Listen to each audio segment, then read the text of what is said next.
Hey guys, it is me, Natalie Diaz from Twiniversity. Welcome to a very special discussion that we are going to have today about creating and modifying and just really we're talking about feeding schedules for your twinnies today. So anything related to twinnies today when it comes to food, we will be chatting about it. So we're going to talk about how to get them on a schedule, some tips and tricks for your newborns, for older kids. We could talk about introductions to solids.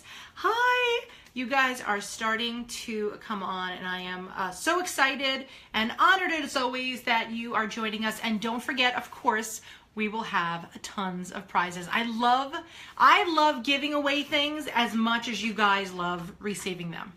So I am super stoked. We have a bunch of goodies here next to us. We're going to be giving a little bit of everything away. That's what I have to say. We're giving away the farm today, all thanks to our friends at Dr. Brown's. Kelly from England. I love it. So across the pond, we have some friends. Kelly, hi. Kelly, how old are your twinnies? I would love to know. Thank you.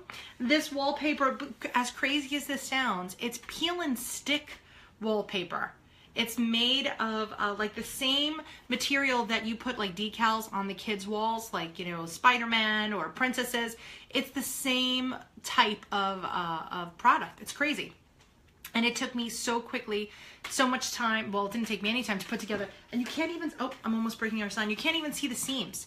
It's nuts, but I wanted to have a little nice space in my house that was literally just for you guys. So despite the fact that my entire home might be a wreck, I always know that this portion is good for you guys. So we're going to be talking all day. We got some questions ahead of time, which was really helpful. So thank you very much for you guys who sent in the questions before. So we're going to talk about for the next 45 minutes, just to give you a heads up. So, you know, if you don't have 45 minutes and you're only going to be here for a little bit of time, Tiffany's from the UK too. Tiffany, I love it. So, oh my gosh, you just had your girls on Super Bowl Sunday. Lauren, are you with us?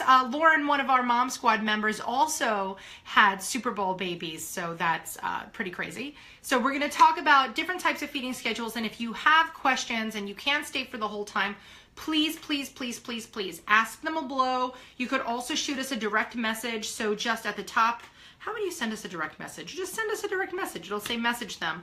So send us a direct message. We could get them there. Pretty much the whole Mom Squad team is on with us today. We will be giving away Dr. Brown's goodies, and more importantly, we are answering your questions. Not saying that Dr. Brown's isn't important, because they are important, and they were very important to my life. And if you are using Dr. Brown's products, we would love to know your experience that you're having so far. If you see me looking down, that is because my laptop is right here so that I could get to all of your questions. I am shooting this on my camera, and there's a lot of little comments that go along the bottom, and sometimes it's a little too fast for me to miss. So Julie is on with us. Lauren is probably here. Laura's probably here. Kimmy's probably here. So the whole team is with us. I will be the face of the operation, and they are the brains behind the curtain at Oz, as we always say. So let's get started. If you have some questions, shoot them over to us. And I do want to say a very special thank you to our friends over at Dr. Brown's that allow us to do these things, right? So we're so lucky that we have such fantastic partners here at Twiniversity, and they're like, Nat, just go on, give away prizes, educate your people. They are a joy to work with. They're actually one of our original partners here at Twiniversity, and it's great. And now they have their new options bottles. So these are fairly new to the universe if you are new to the baby world. So if you just had your baby, you don't know that these are new. Dr. Brown's has always been one of the top best-selling bottles for babies. For twin families in particular, we find them to be most helpful. It is what my own twinnies used exclusively after we tried, oh my gosh, I can't even, you don't even understand. I'm going to say at least 7 different bottles. We tried before we settled on Dr. Brown's.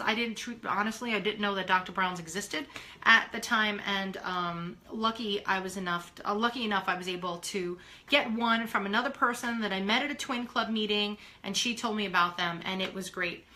So Dr. Brown's bottles, their new options bottles, have this green inside piece that is a venting system. So when you're feeding your twinnies, it allows all the milk to come to the bottom and all the air to go to the top. And of course, these are the 9-ounce wide neck bottles, which are the bottles that we prefer.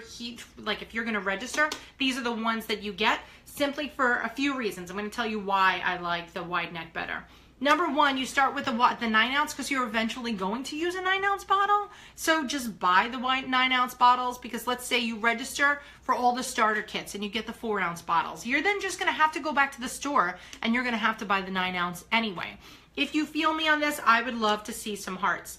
The next thing, the reason why I love them, is because the wide neck, it's easier to clean and it also takes less time to dry. When you're looking at the other bottle, if you look at the opening that the bottle has, because it's narrower, right? Because the bottle opening is narrower, it does take a longer time to dry. I'm not saying these aren't good bottles. These are equally as fantastic because they are the Dr. Brown's bottles. So if you're like, oh, I'd rather have the long neck, then yes, you go with the long ones. But now look at this. This is the real reason. I gotta almost hold it against the darkness of me. You see how this has the concave sides and this is a straight side? We have found through our own trial and error that the babies are more likely to hold their bottles sooner because of these little concave sides. It makes it so much easier to hold. And also when we're feeding the babies, it makes it easier to hold for us because we're just sitting there and it's a much easier grip. Something's making my nose tickle today. I'm gonna have to sneeze. If I sneeze, I'll just assume that all of you said, God bless you. Oh, it went away. Good, sneeze is gone. I have a question for you now. So what I want to know before you start shooting them out, and thank you, Julie, for putting in the links for me. See, I told you there was people behind the curtain at Oz. What I want to know is I want to know where you're from. I already saw that we have some UK families on with us today. We have some Chicago families on with us today. I'm always curious to know where people are coming from. And then out of my own little question, I want to know how you heard about Twiniversity. How did you find out about us today? How did you hear about this live feed? It's so exciting how quickly we're growing, and what started out as a little idea that I was like, oh, I'm going to start a website and we're going to do some stuff, and it turned into what you see today. Look, more Chicago, Louisiana. I love Louisiana. Yeah, thank you very much, Mom Squad. We had a great meeting this morning. I love my ladies, and I could not, honestly, kids, this, even though you see me, I'm telling you right now, there's no way that our world will exist without my chicks. So thank you so much to all of our team members that you're on my mind today. Look, I'm Indiana. I love this. Chicago, a lot of Chicago. Thanks. You know, Julie's right in your neck of the woods. So thank you so much for letting me know where you're from. The reason why I bring that up is because in April, I'll be down in South Florida with the Coral Springs Mother of Twins Clubs. And then I'll be heading up to the Chicago area where we will be with the Illinois State Mothers of Twins Convention. So it's so crazy. Oh, I love it. I love it. And also, please, let us know if you're expecting. We love to know who our expecting families are. All right, gang, so let's get down to business. We're talking about feeding schedules, and I think we immediately have to start out with a prize. Who would like a prize? If you would like a prize, all you have to say is, we want to win, we want to win, and this is what we're giving away. I want to give away a box of the 9-ounce wide neck bottles. So Julie is going to be keeping track, right, Jewel? Yes, I know you're going to kill me because you hate when I pull things out of nowhere. But we're going to be giving away a 3-pack of the 9-ounce wide neck bottles because these truly are my favorite bottles. So if you don't have these, or even if you have them and you want to win, just say, Nat, we want to win. We need some bottles, something. Julie will pick them out as we go. So Julie's there, so she might message you and just say, hey, we need your address. Do whatever Julie tells you. I promise you, you'll be thankful for it. All right, gang. So let's get to our feeding tips and tricks. The first thing that I want to tell everybody is that I am a mom just like you. I have no letters after my name. I am not a doctor of any sort. The information that I give to you is all very practical information, and in no time should ever replace anything that your doctor or lactation consultant or anybody should tell you. This is mom-to-mom advice. This is advice from not only Natalie Diaz, but of course, Twiniversity members in general. So that's the one thing that I wanted you to know. Next thing I wanted you to know is that when your babies are born, when they're in the hospital, they will be on a feeding schedule. Every hospital, everywhere, from ocean to ocean and ocean to ocean to another ocean, right? That's how many oceans we have. When you have your babies in a hospital, there's no way that they could feed your babies on demand. So I often hear families saying, oh, you know, we're just gonna feed on demand with the twins. There's nothing wrong with putting your babies on a feeding schedule. Simply because if you don't put them on a feeding schedule, you're going to be feeding babies 24 hours a day. Oh, I just had to say that. So many singleton friends of mine like really get very excited when they're like, oh no, you know, you can't put your babies on a feeding schedule and you have to go by your babies. That's great when you have one kid. With us, because we have 2 and some of us have 3 and some of us have 4, and from our last feed, remember we had that mom who was expecting 7. You can't do that. You have to feed them kind of like they do in the hospital. So follow your hospital's lead. If your hospital had them on, you know, a 2.5-hour schedule, a 3-hour schedule, a 4-hour schedule, whatever they had, that is what you should stay on. Now, already questions are coming in. Julie is going to be shooting me questions, so if I miss it in the feed, don't get nervous. It doesn't mean that we're not going to ask it. It just means that I got to wait for Julie to send it to me, but she's been too busy picking your prizes for you. So the first question, the first thing that I wanted to tell you is to follow your hospital's lead. Whatever your hospital was doing, ask them what they were doing, and then do that when you get home. Typically, hospitals use a 3-hour feeding schedule, which means they usually feed at 5 o'clock, 8 o'clock, 11 o'clock, 2 o'clock, 5 o'clock, and so the cycle continues. If your hospital had you guys on a 2-hour feeding schedule, I would love to know what your hospital did, just because I'd like to make sure that my information is consistent with what I think.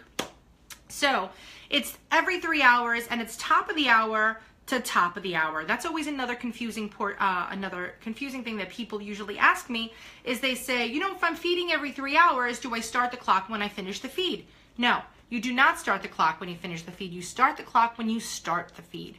Some babies take 20 minutes to feed. Some babies take 40 minutes to feed. If it's taking you 40 minutes to feed, I really do think you should bring it up with your pediatrician, because a feed should be a little bit quicker than that. But of course, every baby is different, and your baby's normal or your baby's typical could be different than somebody else's. So it's nothing to panic over. Just want to throw that out there too. So if you are feeding every 3 hours, I really do recommend that parents of twins feed around the clock unless your doctor says different. Because our babies tend to be born a little bit earlier than the average bears, we do need to feed them around the clock. So that means you got to wake a sleeping baby, where, you know, normal singleton people, you never wake a sleeping baby. If the baby is sleeping, that's what you do. Yeah, but they're not on a feeding schedule. And by the way, we are not talking about sleep schedules. We are just talking about feeding schedules today. So now let's jump in for a question.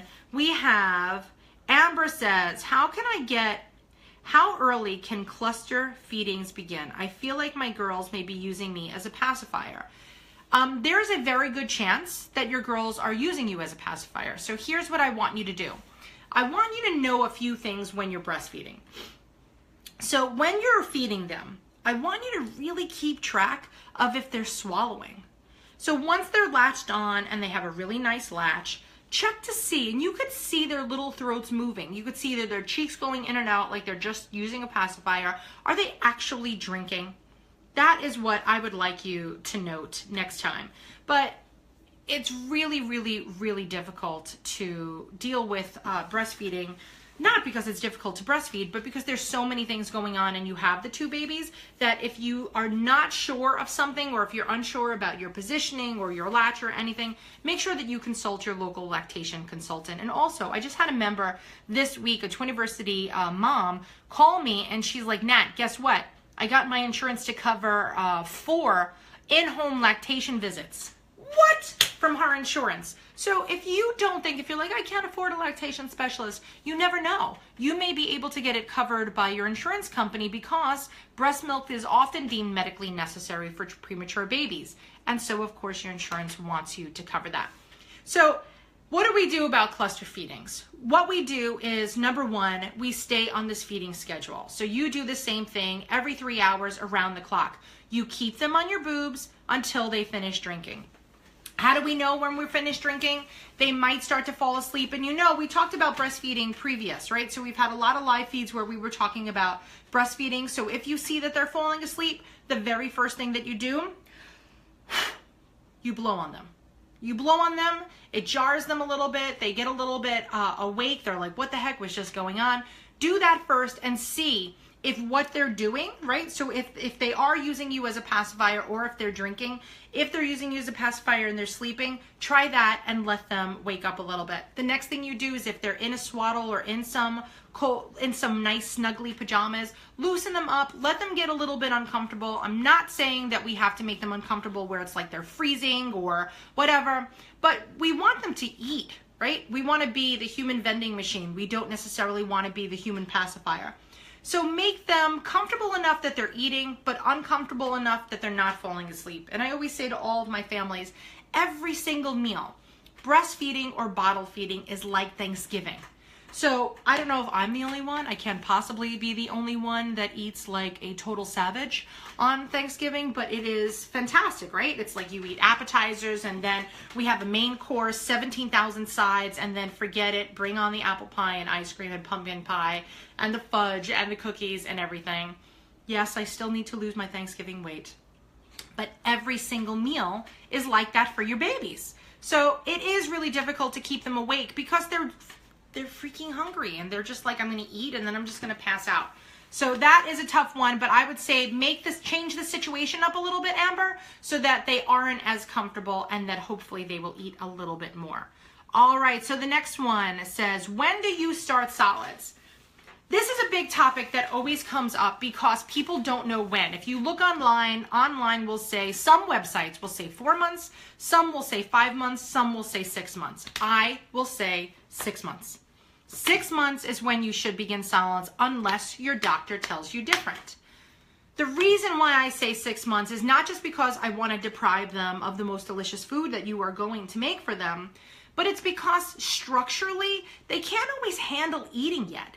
In the beginning, all they could handle is liquids. The reason why we're not having babies come out of a womb and giving them a chicken leg is because structurally they're not ready for it. They don't have the swallowing technique down. It's just different. So what we do is we wait. And once you wait, I would wait the 6 months and I would slowly introduce the solids.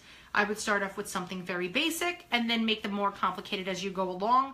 But it is so important to stretch out the solids that you're trying. So you start avocado, right? That's always an easy one, ripe avocado. You start that for a few days. Then you move to banana.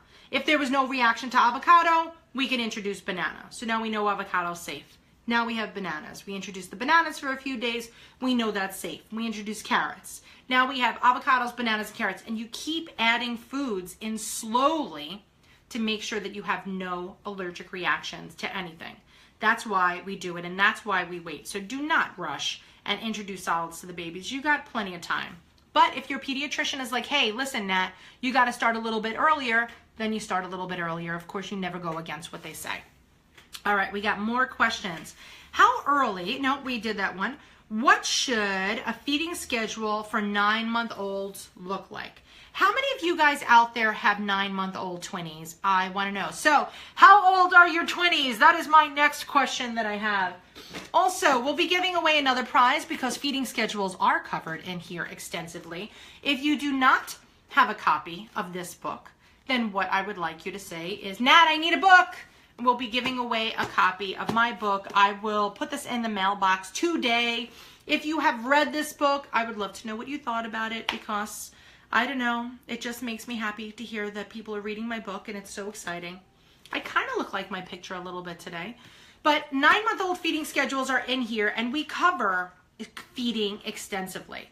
I'm going to try to find out exactly where they are. Here they are. Look, I did it already. I did it already. So if we look at chapter 9, right, at page 179, if you have the book, you could follow along at home. But we have kind of the first few weeks with babies. We have a typical schedule for newborns. And then we have a typical schedule for 5 months old. 5 months old to 9 months old doesn't change that much. The only thing we do, sometimes we add in some solids. Sometimes you swap out a bottle feed for solids. But you're going to basically be feeding people every 4 hours. This is going to go through the first year, whether it's a bottle, whether it's solids. This is kind of what happens. So typically for a 9 months, let's say they wake up at 7 o'clock. And of course, it's any 12 hours we're looking at. So if you wake up at 9 o'clock or if you wake up at 10 o'clock or whatever, typically it's a 12-hour feeding schedule. So we wake up at 7. Let's just say we get up at 7. Then we have a bottle feed at 7. Then they have a bottle or they have a little snacky at 11. So maybe some applesauce and a little bit of a bottle. Maybe a full feeding. Maybe you want to do some pureed chicken, maybe some lentils. I don't know. I'm starving right now, so I could think of 26,000 things that I would feed the kids. And then they would take a little bit of a nap, or you would go outside depending on what your nap schedule is that you've established for them. Then you would feed them again at 3, feed them again at 7, go to sleep anytime between 7:30 and 9, depending on, once again, what time they got up. And then you also may still want to do a dream feed depending how big the babies are. This is like the weird thing with twins, right? Because I could say, here's what's typical. And we could say what's typical, but I don't really know many parents of twins that have had a typical pregnancy, a typical delivery. If our kids were born early, we often can't drop that night feed as often as somebody else who had term babies. So I would say a typical schedule for a 9-month-old twinnies. I wake them up at 7. I feed them, right? Immediately before I change their diaper, then I feed them. Maybe have some tummy time. Maybe we run an errand or two. And then they come back, they take a short nap or a long nap, depending on how long their nap schedules usually are. At 11 o'clock, let's say they were sleeping, right? So they took their nap. I'd wake them up at 11 o'clock. The way that I always know that it was 11 o'clock is because when my twins were born, at the time, it was 11 o'clock. It would be The Price is Right. So I would often fall asleep on the couch, and then I would hear doo doo doo doo, and then I would know that it was time to wake them up. Wake them up at 11, have a bottle, go outside, enjoy the beautiful sunlight of the day, be home for 3 o'clock, feed them again at 3 o'clock, another nap, a little cat nap. Then they would get up again. I would start my bedtime routine. So they would have their dinner, whatever their dinner is, right? Whatever you made for them. Maybe a little bath time, and I would start my bedtime routine. That is typically what I would do for 9 months. If they have a dream feed, that would be around 11 o'clock, 12 o'clock at night. Of course, this is all covered in the book. And then that's it. I would let them go through the night. If hopefully we had dropped all of our night feeds by the time that they're 9 months is what I'm hoping. Although we were talking with Lauren today, and Lauren couldn't drop night feeds for a very long time because her babies were born so little. All right, we have so many questions. Let us get to the next question. So our next one is Sybil. Sybil says, my babies were born at 36 weeks with no NICU time. I've been breastfeeding on demand for the past 5 weeks. I'm feeding a baby all the time. Should they be on a schedule? So they are 5 weeks old is what I'm getting. They were born at 36 weeks and you're feeding a baby all the time. Should they be on a schedule? If you think they should be on a schedule, I'm going to say they should be on a schedule. I would never go against something that a family wanted to do. Like if you don't mind feeding them all day and it's working for you, more power to you. I think that that's what you should do. But if you're starting to get stressed and you're starting to lose sleep and you're starting to experience sleep deprivation, or your health could actually start diminishing because of the sleep deprivation, then I would say yes, you may want to consider putting them on a schedule. Now, are you ready, guys? Because here's where everybody's going to lose their mind over things that I'm about to say. So if you are ready to potentially lose your mind, let me see some thumbs up because I'd like to know that everybody is prepared. Now, Sybil, let's have a little talk here, me and you. I know that lactation consultants and La Leche will always tell you at all costs you breastfeed 100%. However, with twins, because they're twins, if you don't think that you could handle breastfeeding all the time, and look, I like to come up close because I really am talking to you right now. If it's getting too much for you, consider doing 1 bottle feed a day. Just 1. That's all. I'm not saying you have to bottle feed them all day long, but you really need to take care of yourself. And if giving your partner or your mom or a nanny, whomever, the option to feed 1 baby so that you could get some rest, it's just going to be my suggestion to you.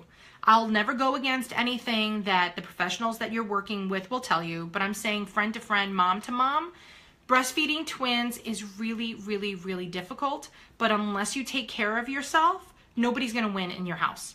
So I'm not anti-breastfeeding, I'm pro-mom. And Sybil, you could pump. You could pump before you take a nap and have that milk put right into a bottle. We talked last week, right? We talked extensively about exclusive pumping, which I specifically did.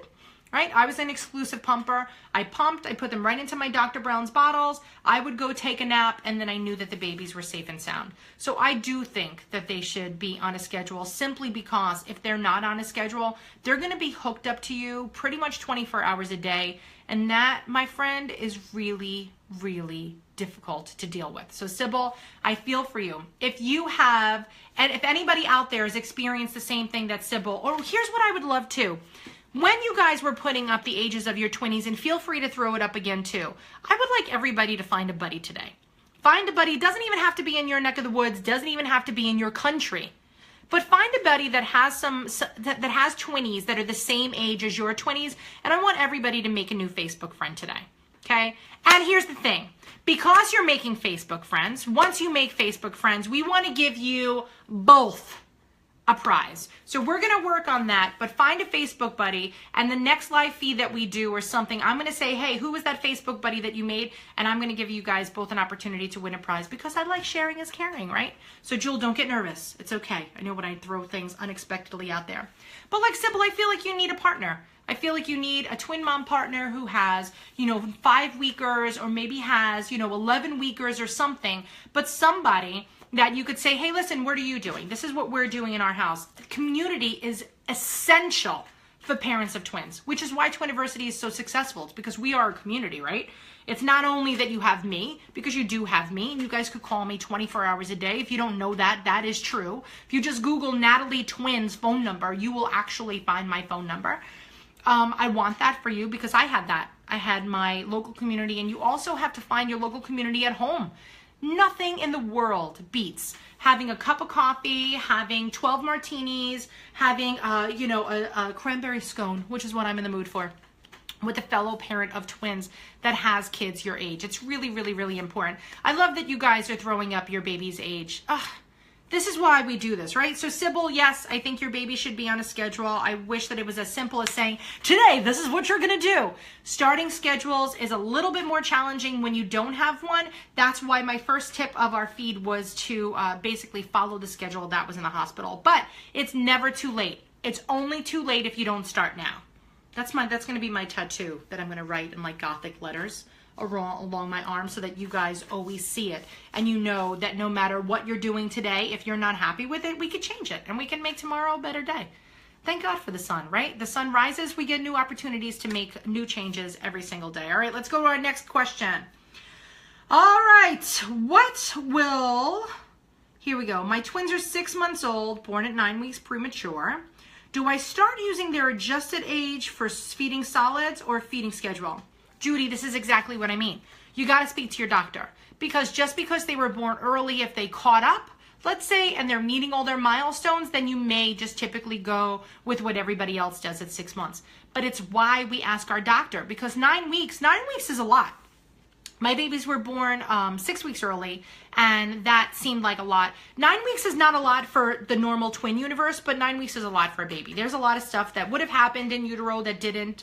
Love to know why your babies are born early. I personally had preeclampsia, if anybody's wondering why my babies were born early. But I would speak to the doctor before you do anything, and you're going all the time anyway. So you're going for monthly checkups, and if they're 9 weeks, your babies might even be in a preemie clinic, which means that some hospitals have a subsection of a hospital where they see preemies on a regular basis to make sure that, in addition, of course, to their pediatrician. So if you're going to your pediatrician monthly or you're going to a preemie clinic, ask them and say, hey, listen, do you think that it's okay if I start solids? Would this be a good time?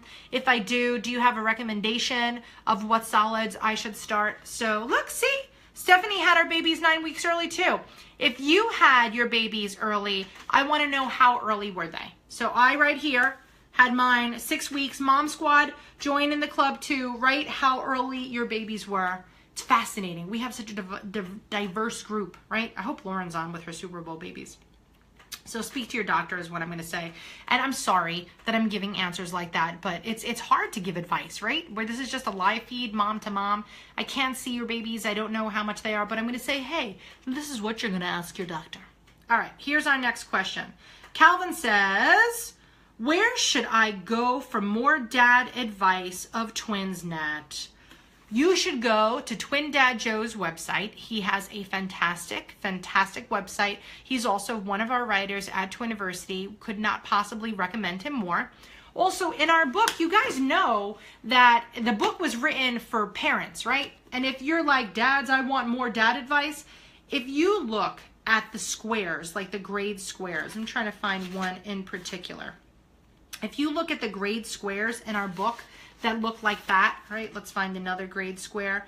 We have plenty of dad tips along the way. Where's my dad tips? So here, we got dad tips, we have dad advice. So it really wasn't, I mean, it's mostly moms read it. I have to tell you honestly, Calvin, you're like my new favorite person of the day because I love when dads join us for a feed. And please forgive me if I speak to moms or in general, but 98% of our readers are moms. So I never mean to offend any of the dads that are in our group. I'm sorry if you are. But yeah, go to Twin Dad Joe's if you want like dad exclusive information. He's got great stuff. There's quite a few books on the market that are exclusively for twin dads. So Julie might be able, if she could grab some, if we could send that link to Calvin, Jewel, that would be fantastic. All right, can I explain what a dream feed is? I wish I had Fred with me today. Fred joined me for Twiniversity class here in New York City, so he is put away and resting comfortably. But what a dream feed is if you also, by the way, are in the process of doing dream feeds in the night, shout out to and contribute to this conversation. I would love your 2 cents. And remember, we are a community. Yes, look, Calvin's there. See, Calvin, I can see your comments as they're coming up. So what a dream feed is you feed your kids on a regular schedule throughout the day, right? So we have a regular schedule, whether it's 5 a.m., 8 a.m., 11 a.m., whatever your schedule is. And then right before you go to bed, you are going to kind of top them off. So you're going to go into their room with the lights off, maybe a little night light, maybe you just crack the door. And we're not going to do tandem feeding for a dream feed. We're going to sneak into their room stealthily as possible. We're going to get a baby, going to bring it to the changing table, going to change a baby, and then we're going to feed a baby. Bottle feed, breastfeed, doesn't matter. We're going to top them off for the night. And then I pray. The reason why we call it a dream feed is because in our perfect world, they never stop dreaming. They get up, they eat because they know that there's a boob or a bottle in front of them, and then they go right back to sleep. And then we begin the process with the second baby. We go get the baby quietly, we change the baby, we feed the baby, we put the baby right back. That is what a dream feed is. A lot of parents do it because if you think, like, you know, our kids can't make it through the whole night, let's say the doctor says, okay, we could drop the middle of the night feed. That doesn't mean you drop the night feed yet. You still give them one more feed before you go to sleep. So whoever is the, you know, the night owl in your home, that's the one who is going to be doing the dream feed. So that is what typically a dream feed is. All right. Now, Katie says, one baby takes about 70 milliliters in 20 minutes, while the other baby takes an hour plus to eat. Any advice to get the other baby to eat faster? They were micro preemies born at 25 weeks. Oh, Katie, congratulations. That's so exciting that you have tiny little micro preemies and they're doing so well. 70 milliliters is a lot. Let me show you guys. Do they have this in milliliters? So here, this is milliliters. That would be 70 milliliters, which would be the equivalent of about 2.5 ounces. Oh, that's so fantastic. Katie, did you tell me how old they were? You didn't tell me how old they are now. So here's what I would do, okay? when you buy your bottles, right? So we're thanks to our friends at Dr. Brown's today, we're talking about these bottles. And when you buy the bottles, they always come with a level 1 nipple. So what the level 1 nipple means is that the pinhole at the top, and it's not a literal pinhole, but it is a microscopic opening. The opening at the top is level 1, which means that it is the slowest flow. Everybody should start off with a level 1. We don't want to start off with too quick of a flow because then your babies could choke because they're going to bring in too much. They can't swallow it. They can't handle it. So you start off with the level 1s and then you move to a level 2. When do you do this? You got to ask your doctor. I know that we did it at about 4 weeks, but we were talking to other parents. There's other parents who never move out of a level 1. But if you're finding, Katie, that they're taking too long or one is doing okay with a level 1, then the other thing you might want to do is you might want to ask the doctor and see if moving to level 2 is an option. It may not be an option because they were micro preemies, and I'm curious to know if they ever used preemie bottles. Because if you're still using preemie bottles, that actually may be a slower flow than even a level 1. Do I have a preemie bottle? No, I don't have a preemie bottle. And did you know that Dr. Brown's makes preemie bottles and they're given out to hospitals all across the United States? And just fantastic. And also, Katie, do you know about Graham's Foundation? Graham's Foundation is a nonprofit organization that is specifically for preemies, and it's really a worthwhile organization. If you haven't, if anybody has preemies, if you have not been introduced to Graham's Foundation, please make sure that you Google them after this feed, and they're just a wealth of information for all preemie parents. So what I would do, Katie, is I would speak to your doctor about perhaps moving from a level 1 to a level 2. And they're eating 70 ounces, so I'm assuming that it is in a bottle, because if it was breast milk, you wouldn't know that it was exactly 70 milliliters, because now I'm playing Nancy Drew with these questions that are coming up. So talk to your doctor. If your babies are, let's see, 25, so 35, so 10 weeks would be 35, 36, 37, 30, 39. So if they're 39 weeks is what they would have been in utero, ask your doctor, check with your doctor then. Always do it. And this is actually something that I would call, and I would say, hey, listen, it's Katie. Yes, I know the babies are so cute. They're doing so fantastic. Thank you so much. I had a quick question for the doctor. Could you please check with the doctor and see if we can move to a level 2 nipple? Once you go from a level 1 to a net level 2, like, your world will change. Johnny D, my baby B was on a level 1 for a long time, had no problems whatsoever, but my baby A, the one that took 40 minutes to drink a bottle, she was the one that we had to move to level 2, and we did get our pediatrician's blessing at around a month old.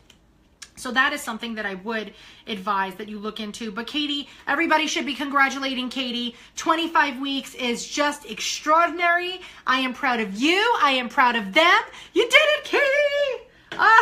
Oh my gosh, guys, we have so many questions. I didn't think that this would be, we would have this many questions coming in. I love you guys.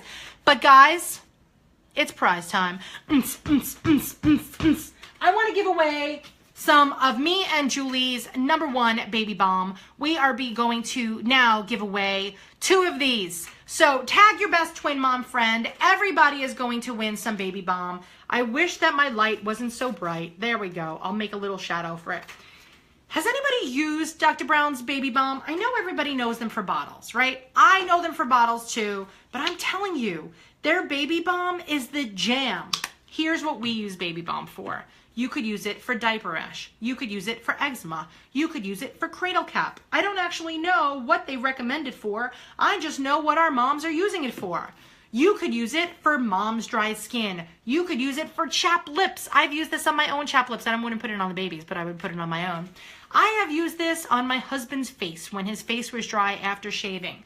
I have used this on my son's scalp because I saw he was developing a little bit of dandruff, so I rubbed this on his head. What else did I use this? Jewel, what do you use this for? It has a very, very, very, very, very slight fragrance, but it is not like a thick lotion. It is really more like a balm. I want you to have some. I want everybody to have some. Baby balm is the best. So if you want to win some baby balm, Right? I love that somebody just said baby bomb, which is great because it is the bomb in my opinion. If you want to win some baby bomb, I would like for you and a twin mom friend to win some. So if you don't want to tag a twin mom friend, that is totally fine. We will never be offended. But feel free to tag a twin mom and let them know because I want them to see this for themselves as well. Another thing is happy Valentine's Day, post Valentine's Day, guys. I was totally forgetting to to wish you a happy Valentine's Day. I hope that in lieu of chocolates and champagne, not saying that that's not good, but I hope here, I'm going to send some hearts to you guys. I hope you got a good night's sleep and a hot shower. That's always what I want for my new mamas out there. I have some other tips that I wanted to give you about, we could still try to answer some more questions, but there's some things that I wanted to tell you about feeding, okay? So Julie's going to pick 2 winners for the baby bomb. Just say, we want some baby bomb, tag a friend. That is how we are going to roll today. But I wanted to let you know, so when your kids come home, you're going to follow the hospital's lead. And a lot of people say, if you're on a 3-hour feeding schedule, how do I know when to go to a 4-hour feeding schedule? Like, how do I know, right? This is how you know when to go to a 4-hour feeding schedule. Number 1, is your baby still asleep when it's time to feed them at that 3-hour mark? Then it may be time to go to a 4-hour feeding schedule. Is your baby not showing much interest that it's time to eat? Then it may be time to go to a 4-hour feeding schedule. So those are 2 big components that you need to look for before you go from a 3-hour to a 4-hour feeding schedule. But of course, once again, it depends on the birth weight of your kids.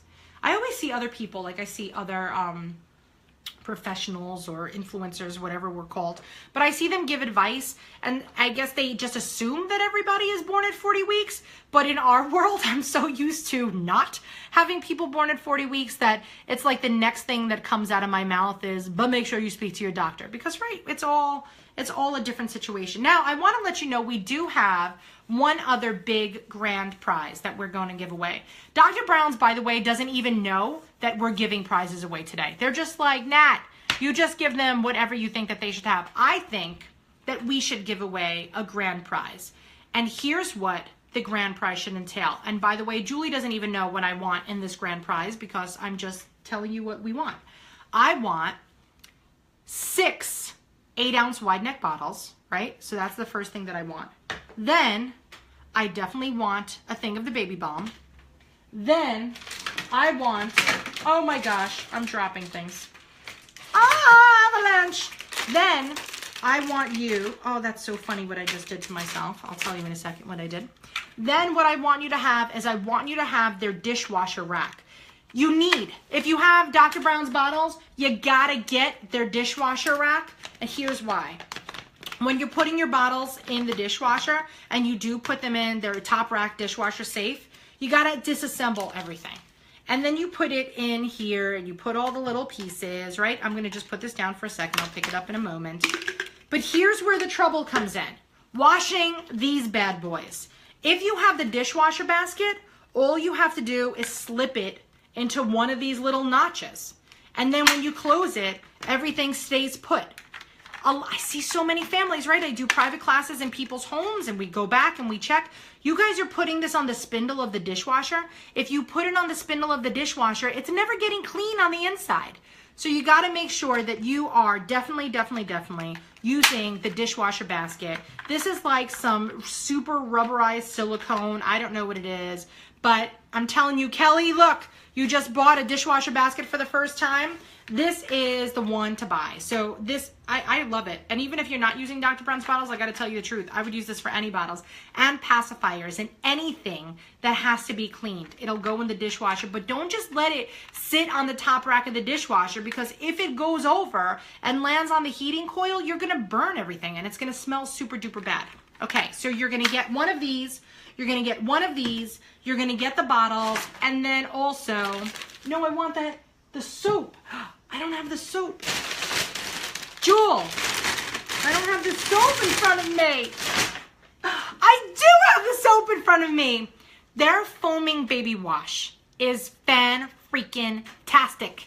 So you're gonna get a foaming baby wash. Also, no matter what baby wash you use, make sure that it has a pump, because you wanna have a hand on the baby and then a hand to get the soap. You don't wanna have something that you have to squirt out and take the hands off the baby. So especially a slippery baby, never do it. So you're gonna get one of those too. And now my favorite other thing is these nose and face wipes. The nose and face wipes are another one of those Dr. Brown's products that people don't really know about, but when you know people on the inside, I'm telling you everything that they have. These are my real favorite things. They actually have a lot of stuff. They have solid making stuff. Maybe we'll do another live feed with Dr. Brown's just about their solid feeding stuff. But you're gonna get some nose and face wipes. You're gonna get the baby wash, the baby balm, the dishwasher baskets, and the bottles. Julie's gonna tell you how to enter to win that grand prize, and why not, right? That's the way we do it here at Twiniversity. It's just absolutely fantastic. Another thing that we're going to give away, so Julie's gonna give you the link for the grand prize, but before we leave, one more thing that I want to give away is I want to give a seat away in our next online class. Dun, dun, dun, dun, do, do, do, do, do, do. We have class tomorrow. It's full. I'm sorry. Don't get mad at us. But we do have seats available in our March classes. And you know who's teaching the class? This girl. So make sure that you join us for our online class, but we'd like to give you an opportunity to win a seat in our online class. So if you want to win, just say, I need a seat in class, Nat. That's all you got to say. And Julie will, actually what I would say is, I need a seat in class, Julie. And Julie will pick a winner, and we will get somebody to sit in class with us. We have so many things that I wanted to cover. And so the most important things that I want to tell you is it's never too early to start a bedtime routine. That was going to be one of my takeaways from the day, right? So it's never too early to start a bedtime routine. So even if they're newborns, start the bedtime routine. It's not necessarily for the babies. It's more to get you on a routine. And when you have a routine, it makes your day seem a little bit more regulated and a little bit less out of control. And having 20s, as we know, which many of us already have our 20s, it's chaotic. It is. It's like running a nursery school, and you're like, how the heck did I just start running a nursery school? All these babies are here at the same time. So if you need to have some kind of consistency, we do recommend that you have a feeding routine. The sleep routine will fall into place later, but you could always establish a feeding routine. And as we talked to Sybil and Katie, and really we had so many great questions today, and we still have so many more. And I feel like it's always impossible for us to get to the amount of questions that we have. But the big twin mom tips: never too early to start a routine, follow the lead in the hospital, never feed one baby. You always wake the second baby if somebody is getting up. Get ready for speed bumps. There will be bumps along the road. It will be teething. It will be viruses. It will be daylight savings time. It will be grandma visiting. There will always be some things that shake up your schedule. Get ready for them. And then just get right back on schedule. Don't get stressed. Don't lose patience. Take a deep breath. And remember, if today wasn't the best day, tomorrow is going to be the best day. And there's no reason to think anything other than tomorrow is going to be the best day. So those were our few quick tips. I really genuinely thank our friends at Dr. Brown's, not just because they allow us to give prizes to you and they allow me to spend time with you guys, but really because they were there for me. This is one of the, it's them, it was Ma'am, there's quite a few companies actually. Baby Bjorn. It's funny that the companies that we worked with, I went to and said, hey, listen guys, you have to play with us because you helped me. You helped Natalie Diaz and my little twinnies. You guys did it for me. So that's how we found these companies. It wasn't like I had like this big marketing strategy where I'm going to go to these companies. I went to the people that I know that work. Dr. Brown's is definitely the bottles that need to be in your house the day your babies are born. Whether you're breastfeeding or bottle feeding, it doesn't matter. You need to have some of these. So if you're registering for them, 20 is what I recommend that you register. And you're like, Nat, that's a lot of bottles. You know, it is a lot of bottles, but during the day, you don't want to have to start washing bottles. And in the beginning, that's 16 bottles right there, not counting the 2 bottles that I want you to keep in your car. or the 2 bottles that I want you to keep in your diaper bag, right? That's where these 20 come from. It is a lot of bottles, yes it is, but I promise you they are well worth the money. If you need to get a book, Julie's gonna tell you how to get the book. It is on Amazon, it is on Barnes & Noble, it is in local bookstores, it's even in your local library. So get it wherever you could get it. The book is the best-selling twins book that is out there. You know this, girl, so if you even have questions while you're reading the book, just email me. Natalie@twiniversity.com is where you could find me. You could call me, you could FaceTime me, whatever you want. I am there for you to help you every step of the way. Thank you so much for joining us today. I apologize that I did not get to the overwhelming amount of questions that we had, but you guys know I'll be back. I think we're going to be back next week. So you will see me again. If you miss me, you could watch videos that I have online, or you could always go and rewatch this video. I should have a video on how to put wallpaper up because I became an expert just in this little section. Have the best day, guys. Happy post-Valentine's Day. I'm going to go get my own Twinnies from school. But first, I'm going to go play with my little Dr. Brown's bottles a little bit more and lotion myself down with their baby balm. Have a great day, guys.